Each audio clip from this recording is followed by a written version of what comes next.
യാതൊരു വിധത്തിലുള്ള ഇടപെടലും ബെന്നി ബെഹനാന്റെ ഭാഗത്തുനിന്ന് ഉണ്ടായിട്ടില്ല. ഇവിടെ LDF സമരം പ്രഖ്യാപിച്ചതിന് ശേഷം പല നാടൻ ഭാഷയിൽ പറഞ്ഞാൽ ഊച്ചാളിത്തരം എന്ന് പറയുന്ന രീതിയിലാണ് ഇന്നലെ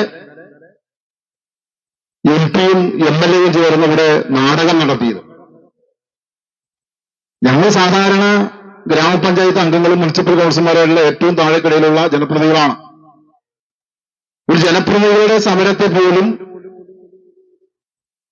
ഉൾക്കൊള്ളാനുള്ള ഹൃദയവിശാലത ഇല്ലാത്ത മാനസിക അവസ്ഥയിലേക്ക് ജനപ്രതിനിധികളായിട്ടുള്ള MP-യും MLA-യും മാറി കഴിഞ്ഞിരിക്കുകയാണ്. ഞങ്ങൾ MP-ക്ക് MLA-ക്ക് എതിരായിട്ട് സമരമായിട്ട് ഇതിനെ പ്രഖ്യാപിച്ചിട്ടില്ല നാളിതുവരെ. എന്നാൽ ഇവരുടെ ഭാഗത്ത് ഗുരുതരമായിട്ടുള്ള വീഴ്ച വന്നിട്ടുണ്ട്. അത് ഉൾപ്പെടെ ചൂണ്ടിക്കാണിക്കും എന്നും ഇത് ഞങ്ങൾക്കെതിരായി തിരിയുമെന്നും MP-ക്കും MLA-ക്കും കൃത്യമായി ബോധ്യമുണ്ട്. ഇപ്പോ അനുവദിച്ച് കിട്ടിയ അണ്ടർപാസേജ് 2020 ഇവിടെ പൂർത്തീകരിക്കാൻ കഴിയുമായിരുന്നു. 2019 17ാമത് ലോക്സഭ ഇലക്ഷൻ നടന്നത്. പക്ഷേ നിർഭാഗ്യവശാൽ അല്ലെങ്കിൽ നമ്മളുടെ കാലക്കേടോ അല്ലെങ്കിൽ ഭാഗ്യക്കേടോ എന്ന് പറയാം, ബെന്നിയെ പോലുള്ള ആളുകളെ നമ്മൾ MP-ആയി നമ്മുടെ നാട് ഇത്തരം ആളുകളെ വോട്ട് ചെയ്ത് വിജയിപ്പിക്കുന്നതിലൂടെ ഒരു ശാപം കൂടി നമ്മുടെ നാട് ഏറ്റുവാങ്ങുകയാണ്. ഒരു ഇഞ്ച് പോലും നമ്മുടെ നാട് മുന്നോട്ട് പോവില്ല എന്നുള്ള ഗ്യാരണ്ടിയാണ്. മോഡിയുടെ ഗ്യാരണ്ടി പോലെ ബെന്നി ബെഹനാന്റെ ഗ്യാരണ്ടി എന്ന് പറയുന്നത് ഒരു ഇഞ്ച് നാട് ബെന്നി MP ആയിരിക്കുമ്പോൾ മുന്നോട്ട് പോകില്ല എന്നുള്ള ഗ്യാരണ്ടിയാണ് ബെന്നി നമ്മുടെ നാടിന് നൽകിക്കൊണ്ടിരിക്കുന്നത്. ഒരു 5 ദിവസം അങ്കമാലിയിൽ നിൽക്കും, ബാക്കി 10 ദിവസം കർണാടകത്തിൽ നിൽക്കും, ബാക്കി ദിവസം ഡൽഹിയിൽ നിൽക്കും. MLA-യുടെ പരിപാടി അതാണ്. ഈ മണ്ഡലത്തിൽ നമ്മുടെ MLA മുൻകൈ എടുത്തുകൊണ്ട് ഏതെങ്കിലും നല്ലൊരു വികസന പ്രവർത്തനം നടത്തിയെന്ന് നെഞ്ചോട് കൈവച്ചുകൊണ്ട് ഏതെങ്കിലും കോൺഗ്രസ് പ്രവർത്തകർക്ക് പറഞ്ഞു തരാൻ പറ്റുമോ? ഈ മണ്ഡലത്തിൽ എന്ത് വികസന പ്രവർത്തനം നടത്തിയിട്ടുണ്ട്? അപ്പൊ അതുകൊണ്ട് ഞാൻ ഇത് ദീർഘിപ്പിക്കുന്നില്ല. നമ്മളിത് കുറ്റപ്പെടുത്തിയോ ഒരു വ്യക്തികളെ മോശപ്പെടുത്തിയോ പറയുന്നതല്ല. ജനപ്രതിനിധിയായിരിക്കുമ്പോ ആ മണ്ഡലത്തോട് ചേർന്നുകൊണ്ട് എല്ലാവരുടെയും MLA-യാണ് ശ്രീ റോജി എന്ന രീതിയിൽ എല്ലാവരും ചേർത്ത് നിർത്തിക്കൊണ്ട് ഏതെങ്കിലും ഒരു വികസന പ്രവർത്തനം അങ്കമാലിക്ക് നടത്തുവാൻ MLA കഴിഞ്ഞിട്ടില്ല. MP-ക്ക് ഇതിനൊട്ട് സമയമില്ല. MP കാര്യങ്ങൾ ശ്രദ്ധിക്കുന്നില്ല. MP ശ്രദ്ധിക്കുന്നില്ല എന്നുള്ളതിന്റെ പച്ചയായിട്ടുള്ള തെളിവാണ് ഈ അണ്ടർപാസേജിന്റെ സ്ഥിതി. ഇപ്പൊ ഇതിന്റെ പണിയുമായി ബന്ധപ്പെട്ട് നമ്മളിവിടെ വന്നപ്പോ നമ്മുടെ നാട്ടുകാർ പറഞ്ഞു, ഇവിടെ ചെയ്തു കൂട്ടിയ കാര്യങ്ങളെ സംബന്ധിച്ച് പറഞ്ഞു. വെള്ളക്കെട്ട് ഉറപ്പാണ്.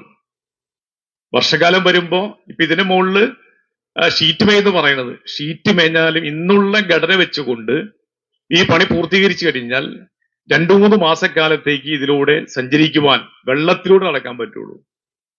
ഒരു ശാസ്ത്രീയമായിട്ടല്ല ഈ പണി നിർവഹിച്ചിട്ടുള്ളത്.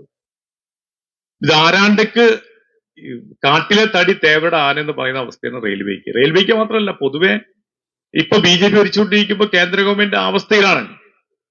അപ്പൊ കേന്ദ്ര ഗവൺമെന്റ് ജനങ്ങളെ വഞ്ചിച്ചുകൊണ്ട് പോകുന്നു എന്ന അവസ്ഥയാണ് നമുക്കിന്ന് കാണാൻ. ഓൺലൈൻ വഴി നരേന്ദ്രമോദിജി എന്ന് പറയുന്ന ആൾ ദൈവം ഈ അണ്ടർപാസേജ് ഡൽഹിയിൽ ഇരുന്ന് ഉദ്ഘാടനം ചെയ്തു. നമ്മൾ സാധാരണഗതിയിൽ നമ്മുടെ നാട്ടിൽ ഉള്ള കാര്യം എന്താ? ഒരു ഉദ്ഘാടനം കഴിഞ്ഞാൽ ഒരു പാലമാകട്ടെ ഒരു റോഡാകട്ടെ നമുക്ക് സഞ്ചരിക്കാൻ പറ്റും. ഇതിലൂടെ ആർക്കെങ്കിലും ഒരു വാഹനം ഈ അണ്ടർപാസേജിലൂടെ കൊണ്ടുപോകാൻ പറ്റുമോ? ഇവിടെയുള്ള ബുദ്ധിമാന്മാരായിട്ടുള്ള K. സുരേന്ദ്രനും ശോഭാ സുരേന്ദ്രജിയും എല്ലാം തന്നെ, ശോഭാ സുരേന്ദ്രൻ വന്ന് ഈ അണ്ടർപാസ് സന്ദർശിച്ചു. ഇതിനെ ഈ BJP-കാർക്ക് അവർ തലകുത്തി നിൽക്കാറുള്ളൂ എന്നതിന് സത്യം. തലകുത്തി നിൽക്കുക മാത്രമല്ല, അതിന്റെ മേലെ കുറച്ചുകൂടി വെള്ളം കോരി ഒഴിക്കുന്ന പണി കൂടി ആണ് ഇപ്പൊ ശോഭാ സുരേന്ദ്രൻ വന്നിവിടെ ആക്ഷേപിക്കാണ്. പണി പൂർത്തീകരിച്ചില്ല. ആരോടോ പറയണേ? ശോഭ ചെന്ന് ഒരു കാര്യം ചെയ്യ്, ഇവിടെയുള്ള കൗൺസിലർ മനോജ് BJP-യുടെയാണ്.